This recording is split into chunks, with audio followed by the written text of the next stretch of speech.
Hi friends! Vinayagar Chaturthi வரப்போகுது இல்லையா? அதனால விநாயகர் சதுர்த்திக்கு தேவையான திங்ஸ்லாம் வாங்குறதுக்காக தான் ஷாப்பிங் கிளம்பிட்டோம். சாமிக்கு தேவையான பூஜை பொருள், அப்புறம் வீட்டுக்கு தேவையான காய்கறிலாம் கொஞ்சம் வாங்கணும். அதனால தான் கிளம்பியிருந்தோம். போயிட்டு காய்கறிலாம் வாங்கிட்டு, அப்புறம் பார்த்தீங்கன்னா, சாமிக்கு தேவையான பூவெல்லாம் வாங்கிட்டுருக்கேன். பூ வாங்கிட்டு பார்த்தீங்கன்னா, நமக்கு முக்கியமான சாமி சிலை வாங்குறதுக்கு வந்துட்டோம். விநாயகர் சிலை பார்த்தீங்கன்னா, அழகழகா இருந்துச்சு. குட்டி குட்டியா எல்லாம் நமக்கு பார்த்து நமக்கு தகுந்த மாரி குட்டியா ஒண்ணு வாங்கிட்டு கிளம்பியாச்சு. தம்பி வந்து என்ட்ட விளையாட்டு சிரிச்சுட்டு இருக்கான்.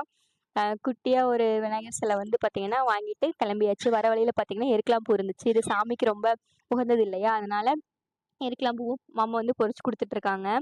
பொரிச்சுட்டுருக்காங்க. அப்படி பொரிச்சுட்டு வீட்டுக்கு வந்தாச்சு. வந்துட்டு பார்த்தீங்கன்னா, இதெல்லாம் நான் கடையிலேருந்து வாங்கிட்டு வந்திருந்தது. சுண்டலு, வெல்லம், அவுலு, கொழுக்கட்டை மாவு, பொரி எல்லாம் வாங்கிட்டு வந்திருந்தோம். அப்புறம் பார்த்தீங்கன்னா, எருக்கலாம் பூ உப்பு வச்சுட்டு வந்தோம் இல்லையா? அதையும் நைட்டு கம்பிலாம் தூங்க வச்சுட்டு, அதையும் கட்டிட்டுருக்கேன். அடுத்து விநாயகர் சதுர்த்தி விழாக்கு பார்க்கலாம். தேங்க்ஸ் ஃபார் வாட்சிங்.